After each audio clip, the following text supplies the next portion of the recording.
สบายดีเด้อพ่อแม่พี่น้องมาแพงทุกๆท่านเมื่อนี้ก็มาพอๆกันอีกแล้วเนาะกับการขับรถไถออกให้ออกมาพี่น้องเมื่อนี้ก็คือได้ไปโฮสต้นมะม่วงเฮาคือเก่าคือเดิมเนาะ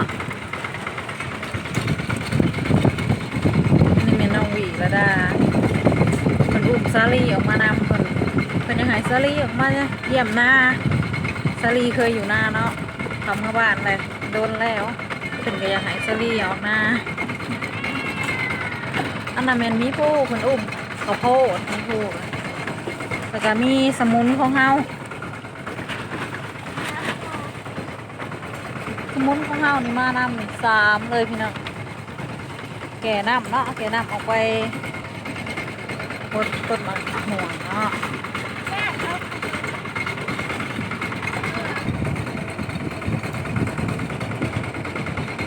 อันนี้ทำสาบทางออกมาไฟไหม้กำลังหล่นเนาะพี่น้องสบายดีเด้อสบายดีสบายดีสบายดียังเร็วได้เลย พาแมวออกเยี่ยมหน้าบ่ลูกแมวแก่ยังล่มแต่จดโอ้ทางออกมาค่ะแบบเป็นกลุ่มกลุ่มอีกเลยเนาะตอนนี้กำลังลงหอดหวย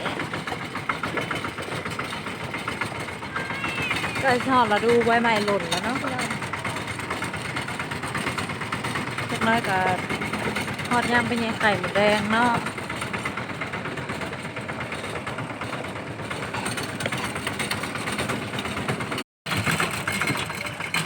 มาพร้อมครับบรรยากาศที่อึมครึมเนาะพี่น้องเมื่อนี้ที่เมฆหลาย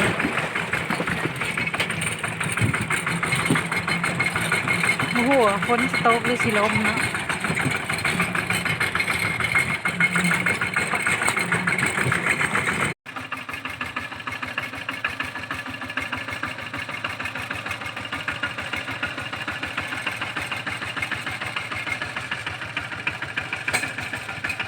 กำลังถอยก้นเขาถอยก้นรถต่อสวนเนาะพี่น้อง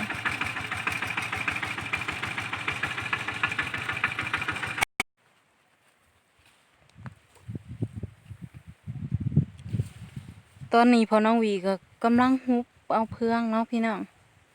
เพื่อที่มาเหตุตามคำที่พี่น้องแนะนำเนาะฮุบเอาเพื่องใส่กระสอบแล้วก็ถือมาสวนเนาะกว่าสิชุบใส่กระสอบมันสิบ่ได้หลายเนาะพี่น้องก็ฮุบใส่กระสอบมา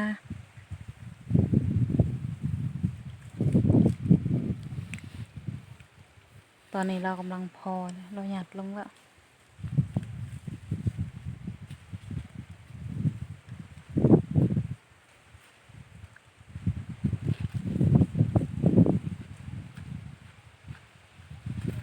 สบายดีเด้อพี่น้องเอาเครื่องไปใส่กันไป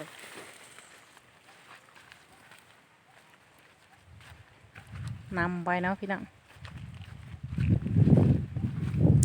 ก็ติดแล้วก็เจาะเลิกพอน้องวี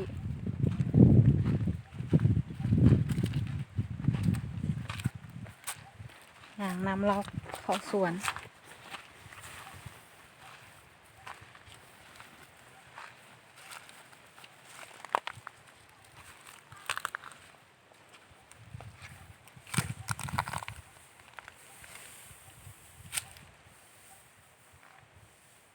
เราใส่มาได้หลายเติบแล้วพี่น้อง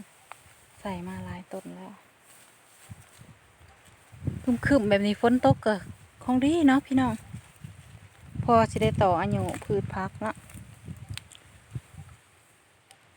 สลีก็กระโพดหอดหน้าเราก็ย่างเล่น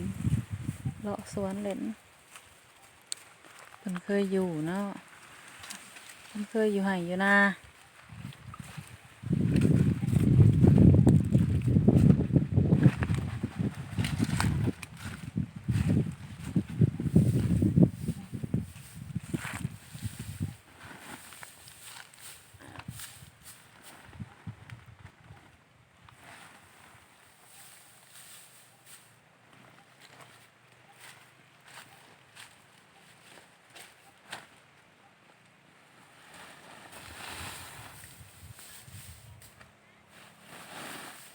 ตามคำมัน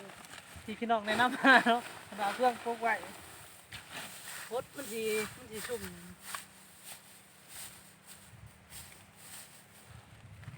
มันเป็นต้นลำไยนะต้นอะไรเนี่ยพด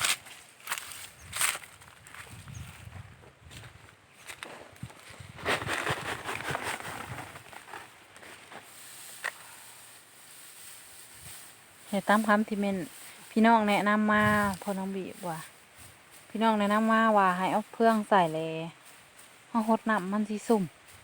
แล้วก็ใส่ขวดน้ำเนาะฟังขวดลงดินน้ำเจาะหูอยู่หัวหายน้ำใส่ฟังลงดินพี่น้องว่าเนาะ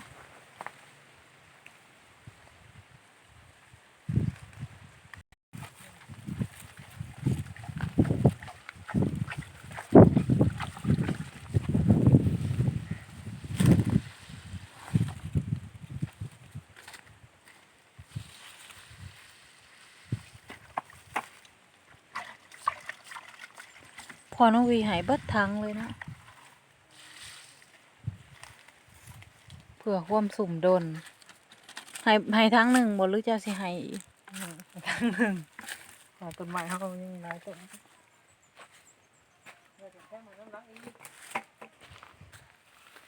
เราอะมีแถมอยู่พี่น้องยังสิแถมให้อยู่ตามหลัง แต่ก่อนอื่นก็เอาให้ต้นอื่นซะก่อนเป็นว่า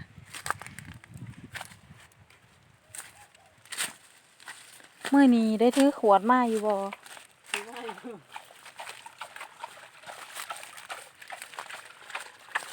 เจ้าคือวิทย์เอา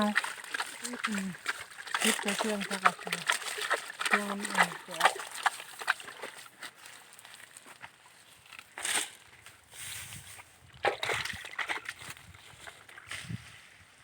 เราอะวิทย์ให้เพื่องมันแจ๊บว่าซั่น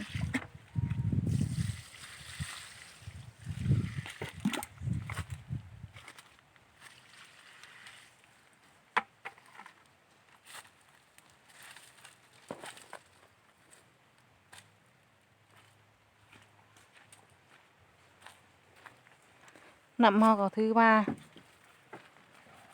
ก็พุ้ยหนึ่ง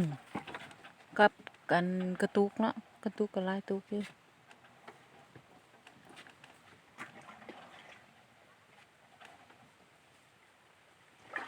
อีกบ่โดนคือสิได้กินหมากเนาะ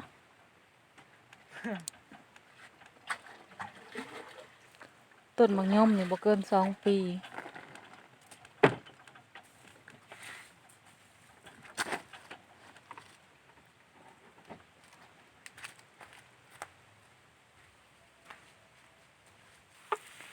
นี่แม่นในหมากอันซันแห้งเด้อพี่น้องแต่บ่ตายได้ต้นอันซันฮอดยามเดือน6มาเพิ่นสิเป็นใบแล้วก็เป็นดอกดกอยู่หว่างนี้นะ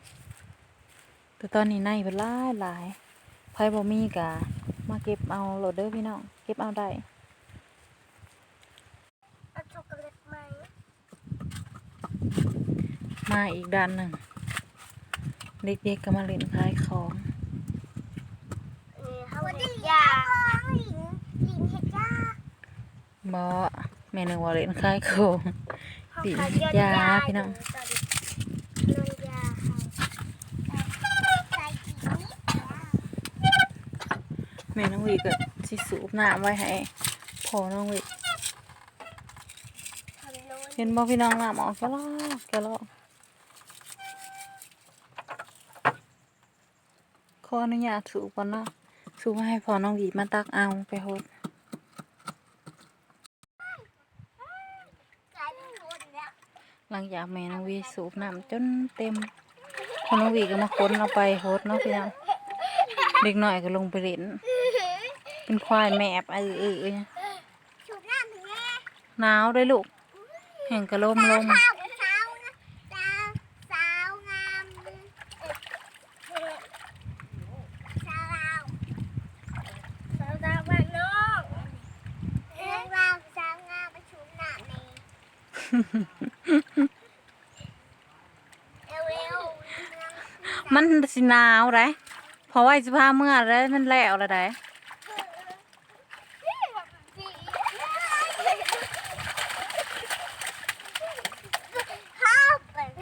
เล่นกันอย่างเมองมันน้ำเลยปิ๊ดปี้พี่น้องน้ำก็เละๆซะ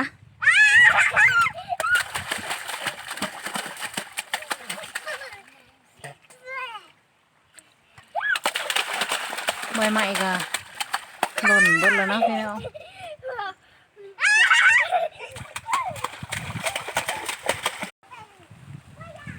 ตอนนี้เราก็ได้ฮดเป็นทีเรียบร้อยแล้วเนาะพี่น้องก็สิมาฝังขวดเนาะฝังขวดฝังกระปุกฝังหล่อไปพอน้องวีกำลังขุดมันบอกไก่เหงาโผล่เลยพอน้องวีระวังนี่ใส่จะเจาะหูยังให้พี่น้องเบิ่งแหน่ น้องไว้เดี๋ยวนี้คือสิแม่นเนาะ เพิ่นบอกว่านั่นนี่แหละเจาะหู นี่เนาะคือสิดูดกินแม่นของเพิ่นเนาะ มันสีถอยละเหยไปเพิ่นบอกว่า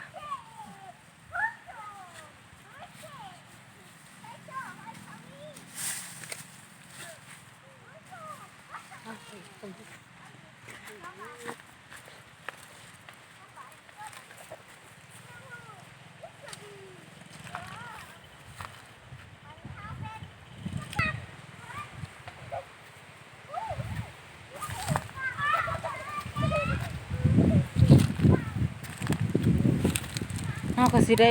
ขุดฟังไปเรื่อยๆจนกว่าสิแล้วเนาะแล้วก็สิมือบัดนี้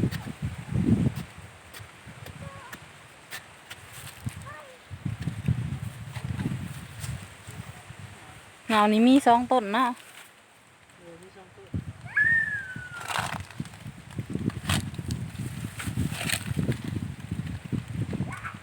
ขอลาพี่น้องไปเพียงสำนี้เนาะพอกันคลิปหนาเนาะพี่น้องฝากกดไลค์กดแชร์กดซับสไครต์กดกระดิ่งให้ในเด้อพี่น้องพอกันคลิปหนาบาย บาย